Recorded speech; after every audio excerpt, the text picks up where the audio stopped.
Oke, kita akan masuk ke materi pesawat sederhana. Mungkin teman-teman sudah tidak asing dengan yang namanya pesawat sederhana. Apalagi aplikasi dari pesawat sederhana ini bisa kita temui di kehidupan kita sehari-hari. Nah, teman-teman bisa lihat bidang miring, roda, tuas, katrol, skrup, roda berporos, terus kerekan. Nah, itu termasuk jenis pesawat sederhana. Tapi di sini kita akan lebih spesifik membahas pesawat sederhana tentang tuas. Banyak sekali aplikasi dari tuas yang dapat teman-teman lihat. Nah, salah satunya sumur senggot. Nah, teman-teman pernah dengar gak nih sumur senggot? Itu apa? Kalau teman-teman belum pernah, nah mari kita lihat sumur senggot. Ya, nah, sumur senggot di Indonesia ini bisa kita temui di daerah Klaten. Nah, bagian Klaten siapa yang tahu? Tepatnya bisa kalian temui di Desa Duet, Ngawen, Klaten. Nah, kalau dulu itu masih bisa banyak kita temui sumur senggot, tapi ketika kami observasi ke sana ternyata hanya ada beberapa, dan itu pun sudah keadaannya mengenaskan. Ya kita tahu sekarang kan tinggal pencet saklar, nah nanti airnya keluar. Nah, menurut narasumber, dulu sumur senggot itu sangat-sangat bermanfaat. Di sumur itulah dahulu mereka saling berbagi cerita, tertawa. Nah, yang pada akhirnya menambah keakraban antar warga. Istilahnya itu guyub rukun. Nah, dulu itu nggak boleh ada yang meludah ke sumur senggot karena warga sekitar percaya bahwa siapa yang meludahkan celaka. Nah, karena bentuk sumur yang rata, hampir rata dengan tanah kan, seperti yang telah kalian lihat. Banyak hewan yang kecemplung gitu. Ayam bisa kecemplung, bahkan tikus pun bisa kecemplung. Nah, kalau ayam yang kecemplung itu rezeki, karena menurut kebiasaan mereka dahulu itu ketika ayam kecemplung, lantas langsung disembelih dan dagingnya dibagikan ke tetangga. Tapi kalau tikus yang masuk itu petaka. Karena ketika tikus masuk kan nanti jadi apa ya? Istilahnya udah batang gitu ya, istilah Jawanya batang tikus. Nah, jadi mereka harus menguras dengan cara menimba sampai habis airnya, lalu diisi kembali oleh air hujan. Namun di situ ya, di sumur itulah canda dan tawa yang mengingatkan dengan keasrian desa. Disitulah nilai-nilai kehidupan desa yang tidak bisa kita dapatkan sekarang, sulit untuk kita dapatkan sekarang. Nah, mari kita lanjut ke materi. Tadi seperti yang udah teman-teman lihat, sumur senggot itu memiliki bambu ya. Keunikannya itu jadi masyarakat mengambil air dengan menggunakan prinsip tuas. Nah, bambunya itu seperti huruf T. Berkenaan dengan sumur senggot ini, saya mempunyai cerita tentang Kresna dan Gatot Kaca. Oh iya, sebelumnya ada yang tahu Gatot Kaca? Ada yang tahu Kresna? Ya, siapa coba yang tahu? Oke, Gatot Kaca. Nah, di Indonesia Gatot Kaca itu menjadi tokoh wayang sangat populer.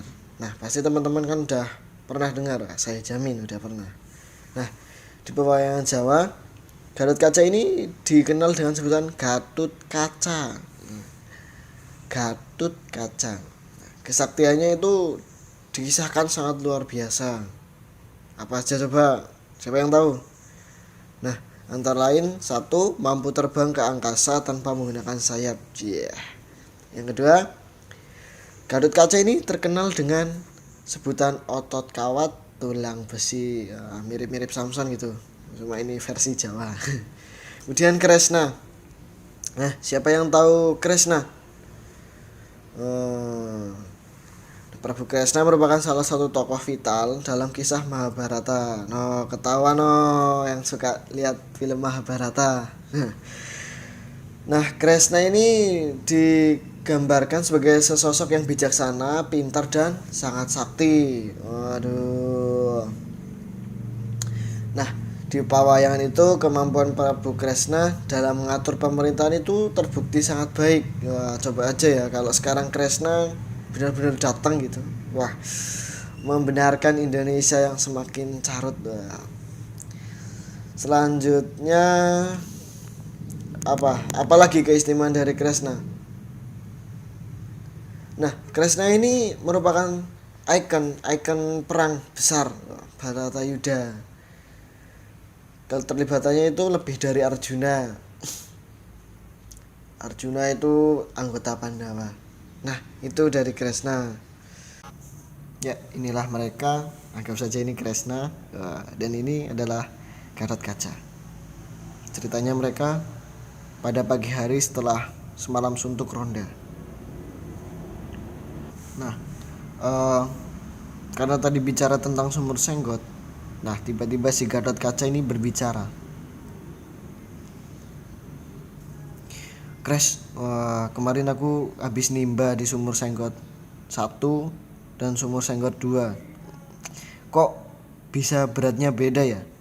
Padahal ukuran embernya itu sama.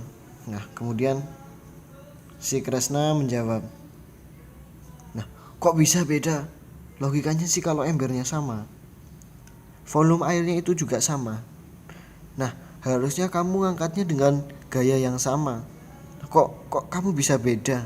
Mungkin kamu belum makan ya, Tot. Wah, atau jangan-jangan kamu capek gitu jadi beratnya beda. Atau jangan-jangan kamu lagi ada banyak pikiran. Wah, ya kan? Nah. Wah, ngarang kamu, Kres. Wah, aku habis makan gak capek. Aku yakin betul kok. Beda beratnya. Nah, mendingan kita langsung ke TKP, ke sumur Senggot 1 dan sumur Senggot 2. Nah, yuk. Ini dia sumur Senggot 1. Nah, kita ambil tuasnya saja. Kita perhatikan. Nah, misal ini si Kresna. Wah, ganti. Kresna masih penasaran. Kenapa? Apa yang membedakan gitu. Nah, ketika sampai di sumur Senggot 1, dia langsung praktek. Dia menimba, menarik ini ke bawah agar embernya terangkat ke atas, ember yang berisi air. Nah, setelah itu dia langsung ke sumur Senggot 2. Sampai di sumur Senggot 2, dia menemukan fakta bahwa memang gaya yang dia tarik ke bawah itu lebih ringan, padahal secara logika volume airnya itu sama karena embernya itu sama besarnya. Nah, seperti itu. Nah, kemudian si Gatot-Kaca bicara lagi. Nah, iya kan, Kres? Wah, percaya deh sama aku, beda kan? Padahal embernya itu sama volumenya. Kira-kira apa ya yang menyebabkan? Nah, apa ya, Tot? Aku juga bingung nih. Apa ya? Kamu ada ide nggak? Nah, kemudian si Garot bicara, apa mungkin jenis bambunya ya, bambu yang buat kita tarik itu. Mungkin bambu yang ini, yang sumur 1 tebal dan sumur 2 tipis. Kemudian si Kresna menjawab, ngaco kamu. Mana mungkin yang namanya jenis itu mempengaruhi berat kita menarik air. Nggak mungkin. Loh, mungkin saja, tapi kayaknya nggak jenis. Mungkin apa ya, panjangnya beda. Nah, panjangnya beda kayaknya itu. Oh, panjangnya beda ya. Nah, iya bener itu, Tot. Yuk kita hitung jaraknya coba. Ini ya, Tot, kalau di sumur Senggot 1 itu jarak dari ini tengah, namanya apa ya, titik tumpu ya, titik tumpu, jarak dari titik tumpu ke gaya itu coba kita hitung 1, 2, 3 dot. Sedangkan jarak dari titik tumpu ke beban adalah 1, 2, 3 3 juga dot. Nah tadi beda kalau di sumur Senggot 2. Coba kita ke sumur Senggot 2. Sumur Senggot 2 jarak dari titik tumpu ke gaya itu 1, 2, 3, 4 dot. Sedangkan ke bebannya ke airnya adalah 1, 2 dot. Apa mungkin ini ya, jangan-jangan ya cerita dari Kresna dan Gatot. Nah, teman-teman gimana sih menurut teman-teman, kok bisa beda? Apa kalian setuju kalau jenis bambunya itu yang mempengaruhi ringan dan tidaknya gaya yang dikeluarkan oleh mereka? Apa panjang bambu? Sekarang coba kalian analisa dulu bagaimana sih kesimpulannya, apa pengaruhnya. Nah, kalian analisa dulu. Nah, kasus pada sumur Senggot ini sebenarnya sama ketika kalian bermain jungkat-jungkit. Nah, yo siapa yang udah pernah bermain jungkat-jungkit? Jadi misal ini jungkat-jungkit. Nah, ini tengah. Misal ini 2 Newton, ini 1 Newton. Secara logika kan ini akan ke bawah dan ini ke atas. Nah, tapi kalau misal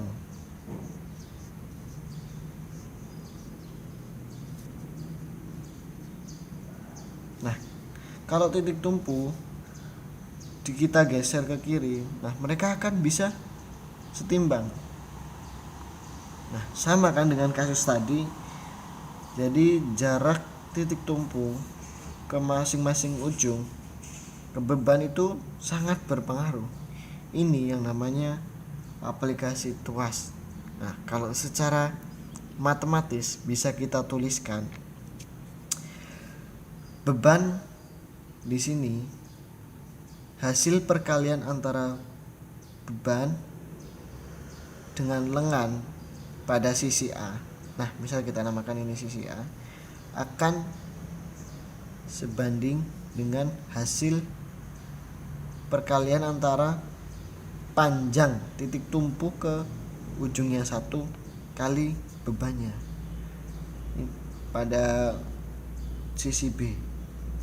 Nah, jadi sigma F kali L A akan sama dengan sigma F kali L B.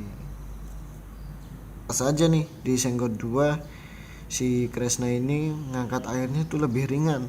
Orang dia ini jaraknya 4, nah sedangkan yang di sumur Senggot 1 kan cuma 3. Dan ini cuma 2. Nah, itu kan sangat berpengaruh. Nah, seperti itu ya. Jadi kesimpulan yang dapat kita ambil adalah perbedaan titik tumpu akan mengakibatkan gaya berbeda yang dapat dilakukan. Semakin panjang jarak antara titik tumpu dengan gaya, maka itu akan semakin meringankan si Kresna dalam menarik beban di ember ini gitu. Nah, secara sederhana adalah Kresna itu bakalan lebih ringan ngangkat airnya karena jarak titik tumpu ke ini itu lebih panjang daripada jarak titik tumpu ke ini pada sumur Senggot 1. Nah, kalau ini kan 4 ya, 1 2 3 4. Dan ini 2. Nah, kalau di sumur Senggot yang 1 ini kan 3 dan ini 3. Nah, itulah faktor yang sangat berpengaruh terhadap usaha kita dalam mengangkat air. Jadi kalau teman-teman kalau teman-teman kepengen efektif, itu yang yang bebannya seminimal mungkin. Nah, di sini jaraknya seminimal mungkin dan jarak dari titik tumpu ke gayanya itu yang paling jauh, nanti dapat sangat ringan. Seperti itu. Sekian. Jangan lupa nanti isi kuesioner ya. Itu akan sangat membantu. Kalau bisa disebar ke teman yang lain. Terima kasih.